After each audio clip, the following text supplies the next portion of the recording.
सबका ऑन करिए ना सर।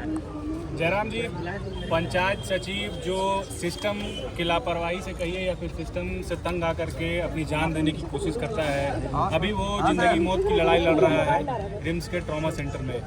क्या हालत है अभी उसकी और क्या कुछ जो है देखिए सिचुएशन काफ़ी गंभीर है, क्रिटिकल कंडीशन में है, लेकिन जब तक सांसें हैं तब तक आस है, और सांसें हैं यानी संघर्ष है। तो निसंदेह हम प्रार्थना करते हैं कि कोई अनहोनी ना हो और वो स्वस्थ हो। हालांकि डॉक्टर ने बताया कि सिचुएशन जो है काफ़ी मतलब गंभीर है, और ये कहीं ना कहीं सिस्टम की लापरवाही है और बिल्कुल संवेदनहीनता भी है। विशेषकर वीडियो महोदया जो वहाँ की है उनकी संवेदनहीनता है।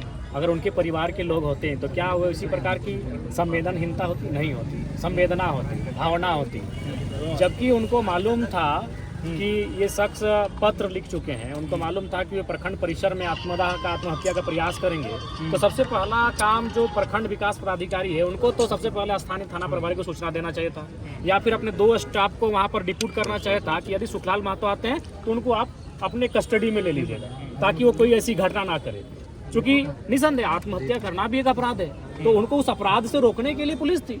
आप प्रखंड विकास पदाधिकारी हैं, आप पुलिस को सूचना देते हैं, आपके कुछ ही कदम में वहाँ थाना है, आप थाना प्रभारी को सूचना देते हैं कि आप इनको कस्टडी में ले लें।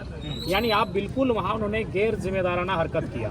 उन्होंने बिल्कुल अपना जो उनका मानवता था वो मानवता उनका कहीं नहीं दिखा। अगर वो मानवता जरा सा भी दिखाती तो आज ये स्थिति उनकी नहीं होती। बिल्कुल, जब चूंकि वो सूचना दे के आत्महत्या करने जा रहा है, अगर मान के चलिए कोई व्यक्ति कल को अगर विधायक के आवास में अगर आत्महत्या करने आ रहा है तो जाहिर सी बात हम अपने समर्थकों को कहेंगे कि वो मेरे आवास तक ना पहुंचे, क्योंकि अगर वहाँ अनहोनी होगी तो हमको सवाल का जवाब देना होगा। हम तो पहला प्रयास करेंगे वहाँ तो वो पहुंचे ही ना, अगर वो दिखे तो उसको पकड़ के हम शांतिपूर्ण तरीके से कहीं बैठाएंगे। क्योंकि इंसान का माइंड एक पल के लिए डिस्टर्ब हो सकता है, हो सके 2-4 घंटे के बाद वो फिर जिंदगी के बारे में सोच लेता, तो कुछ देर अगर हम पकड़ के बैठा लेते तो बिल्कुल ये चीज़ें वहाँ नहीं दिखी। यानी वीडियो को बिल्कुल भी संवेदना नहीं दिखी। उनकी संवेदना ना होने के कारण आज ये बहुत बड़ी घटना घटी है, जिसका सीधा दोष उन पे जाता है। क्योंकि आरोप सीधा उन पर था, मानसिक प्रताड़ना का आरोप था, उनके साथ और 3 कर्मचारियों पे आरोप था और सीधा उन पे आरोप था। और चूंकि वो कह के आत्महत्या कर रहे हैं कि हम प्रखंड परिसर में ही आत्महत्या करेंगे, तो ऐसी परिस्थिति में उनको वहाँ 2 प्रखंड कार्यालय के 2 सिपाही या फिर 2 स्टाफ को वहाँ डिप्यूट करना चाहिए था कि जैसे ही पंचायत सचिव सुखलाल महतो आएंगे उनको आप अपने कस्टडी में ले लें, या फिर उनको स्थानीय डुमरी थाना प्रभारी को सूचना देना चाहिए था कि अमुक शख्स जैसे आएगा आप उनको गिरफ्त में ले लें। 4 घंटा बैठा के रखते, 4 घंटा के बाद जाहिर सी बात है उनके दिमाग में परिवर्तन होता, लेकिन ये चीज़ें वहाँ नहीं दिखी। इसका मतलब ये स्पष्ट है कि जो लोग सरकारी पदों पर है, जिन लोगों पर इस राज्य को, इस देश को संवारने का जिम्मा है, वे लोग भी बिल्कुल घोर असंवेदनशील हो चुके हैं। अच्छा, एसडीओ की अध्यक्षता में टीम गठन किया गया है, कितनी उम्मीद?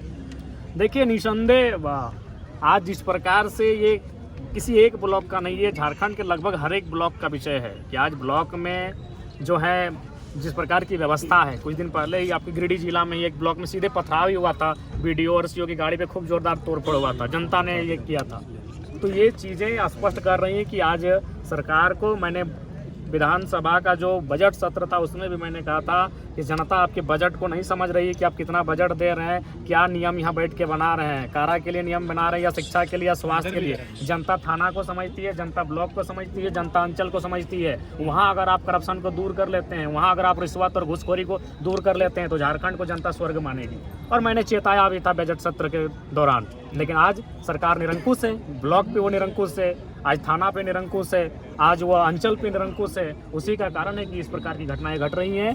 और निसंदेह मैं तो स्पष्ट कहता हूँ, अब यहाँ से जाने के बाद मैं व्यक्तिगत तौर पर जो जितने भी मेरे विधानसभा के अंतर्गत प्रखंड है उनमें जितने भी स्टाफ कार्यरत हैं, मैं उनके तमाम कुंडली को खंगालूंगा। और जिनमें भी हमें जरा भी संदेह होगा आय से अधिक संपत्ति का, जिनमें हमें जरा सा भी संदेह होगा कि उन्होंने गलत तरीके से कुछ धनराशि जमा किया है, हम फौरन, जिस प्रकार हमने माननीय मंत्री महोदय को पत्र लिखा है, हम एसीबी को पत्र लिखकर उन पर कार्रवाई करने, उन पर जांच करने के लिए हम कहेंगे। जयराम जी, कौन सा मामला को लेकर उन्हें प्रताड़ित किया जाता है? देखिए, जहाँ तक हमने थोड़ा सा, चूँकि हम भी आउट ऑफ स्टेट थे और हम सुबह ही आए हैं, तो जब हम आके जांच पड़ताल किए, मैंने जानने का प्रयास किया कि क्या मसला है, तो सामने आया, चूँकि वह पंचायत सचिव हैं, तो जो अबुआ आवास है, इंदिरा आवास है, प्रधानमंत्री आवास है, उन पर वो देख रेख करते हैं। तो बगल के जो रोजगार सेवक हैं और उस जो जिस पंचायत में थे वहाँ के जो मुखिया हैं पति, उनका शायद कोई संबंध था, वो दबाव बना रहे थे किसी मतलब ऐसे व्यक्ति को आवास देने के लिए जिनका शायद अच्छा खासा 4 या 6 कमरा है। तो ये बुजुर्ग आदमी लोग थोड़ा सा पैसे लोभ का लालच बहुत कम करते हैं। इन्होंने स्पष्ट कह दिया कि ये प्रोटोकॉल का उल्लंघन है, उनका अच्छा खासा इनकम होता है, उनके पास ऑलरेडी पहले से आवास है। इस तरह के मामले आए और चूंकि एक मामला सामने जो आ रहा है ये आ रहा है कि वहाँ पर मतलब प्रखंड के लोग जो डाटा ऑपरेटर अपना बैठा के रखे हैं, BDO CO, उन लोग क्या करता है कि इनडायरेक्ट रूप से एक उगाही करने का वो लोग काम करते हैं। तो उसमें इनको शायद प्रेशर बनाया जा रहा था, जैसा हमें सूचना मिली है। उसके बाद हमने तो स्पष्ट भाई जांच करने के लिए विभागीय मंत्री से बात किया है, उनसे टेलीफोनिक भी बात हुई है, उनसे निसंदेह अब देखते हैं, दूध का दूध और पानी का पानी होगा। लेकिन आज कम से कम इस लोकतांत्रिक मूल्यों को अगर बचा के रखना है तो कम से कम थाना, ब्लॉक, इन पर आम जनता की आस्था बनी रहे, उसके लिए अगर ब्लॉक परिसर में इतनी बड़ी घटना घटी है तो उस पर त्वरित कार्रवाई करनी चाहिए, जांच करनी चाहिए और एक निष्कर्ष पे आना चाहिए। मुख्यमंत्री को भी पत्र लिखेंगे आप? देखेंगे, जब इनसे नहीं होगा तो निसंदेह लिखेंगे। चूंकि ये ब्लॉक का मामला है, ब्लॉक ग्रामीण विकास का मामला है, तो मैंने ग्रामीण विकास विभाग की जो मंत्री हैं हमारी दीदी दिव्या सिंह पांडे जी को, उन्होंने मैंने रात के लगभग 2:30 से 3 बजे के बीच पत्र लिखा है। मैंने रास्ते में ही पत्र को लिखा है। लिखा है कि आंदोलन करूंगा मैं भ्रष्टाचार के खिलाफ, क्या निसंदेह वो तो हमारा रूट ही है, आंदोलन हमारा रूट ही है। आज लगातार हम लोग आंदोलन में है भी, लेकिन चूंकि अभी हम लोग उस जगह पर हैं जहां हम लोग अपनी कलम की ताकत से भी बात कर सकते हैं, इस लिहाज से हमने अपनी कलम का इस्तेमाल किया है। हमने विभागीय मंत्री को सचिव